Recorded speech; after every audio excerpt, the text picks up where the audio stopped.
नमस्कार. मी आलेलो आहे कलाकार कट्टा. मला असं वाटतं की पुण्यामध्ये राहणाऱ्या प्रत्येक व्यक्तीला माहिती कलाकार कट्टा कुठे आहे. आणि कलाकार कट्ट्याचं नाव का कलाकार कट्टा पडलं हे पण तुम्हाला माहित असेल. कारण इथे जे होतकरू कलाकार असतात स्वतः येतात, त्यांची कला दाखवतात, लोक येतात, पेंटिंग काढलं जातं आणि वेगवेगळे जे काही कला असतात लोकांच्या त्या इथं दाखवल्या जातात आणि त्याच्यात त्यांचं पोट चालतं. कला पण टिकवली जाते, वाचवली जाते आणि सर्व कलाकार इथे येऊन चर्चा करतात कसं आपल्याला करता येईल. आणि मग अशा पद्धतीने एकदम सांस्कृतिक विषयातून महत्वाचं ठिकाण असलेलं आपलं हे कलाकार कट्टा आहे. माझ्याबरोबर आहेत बाबा पाटील. हे स्वतः एक सामाजिक कार्यकर्ते, कला क्षेत्रामध्ये रस असलेला एक व्यक्ती आणि ज्यांनी स्वतः आपल्या आयुष्यामध्ये राजकीय दृष्टिकोनातून असेल, सामाजिक दृष्टिकोनातून असेल, कलाकारांना आपल्याला काय करता येईल यासाठी यांनी खूप मनापासून प्रयत्न केले.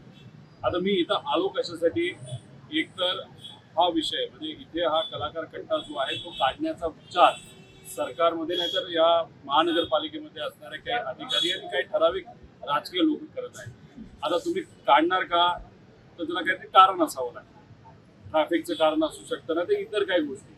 आता याच्यामध्ये दोन प्रमुख कारणं जी सहसा सांगितली जातात ते म्हणजे ट्रॅफिक आणि इथं लोक आसपास राहणारे लोक आहेत त्यांना जर म्हणायचं असेल की इथं त्रास आहे. तर आता याच्यात बाबा पाटील स्वतः पोलीस स्टेशनला गेले होते, पोलीस स्टेशनची चर्चा केली. त्याच्यामध्ये त्यांनी तिथं विचारलं की कुठल्या व्यक्तीने कंप्लेंट केली आहे का कलाकार कट्ट्याबद्दल. इथं पोलिसांनीच लिहून दिलेलं आहे नाही. मग हे गेले ट्रॅफिक कार्यालयामध्ये, त्यांनी विचारलं की इथं या कलाकार कट्ट्यामुळे ट्रॅफिकला काही प्रॉब्लेम आहे का. तिथं ट्रॅफिक विभागाला लिहून दिलेलं नाही. मग आता कारण काय, कशाला, काही लोकांचं पोट या ठिकाणी भरलं जातं. ठीक आहे, म्हणजे चांगले ऑफिसेस पाहिजे, चांगले रस्ते पाहिजे, पण त्याच्याबरोबर संस्कृती जपणं पण तितकंच महत्वाचं आहे. आणि कलाकार कट्टा एक आता संस्कृतीचा एक भाग झालेला आहे. तर मला विश्वास आहे अधिकारी आता ह्याच्यामध्ये काही लक्ष देणार नाही, हटवणार नाही.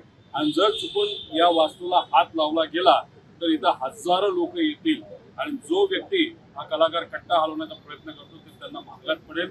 मी इथं राजकीय व्यक्ती म्हणून आलेलो नाही, पण कला क्षेत्रामध्ये रस असणारा एक व्यक्ती इथं आल्यानंतर काही लोकांशी बोलून त्यांचं पोट कसं चालतं, त्यांचं घर कसं चालतं अशी चर्चा करणारा एक व्यक्ती म्हणून.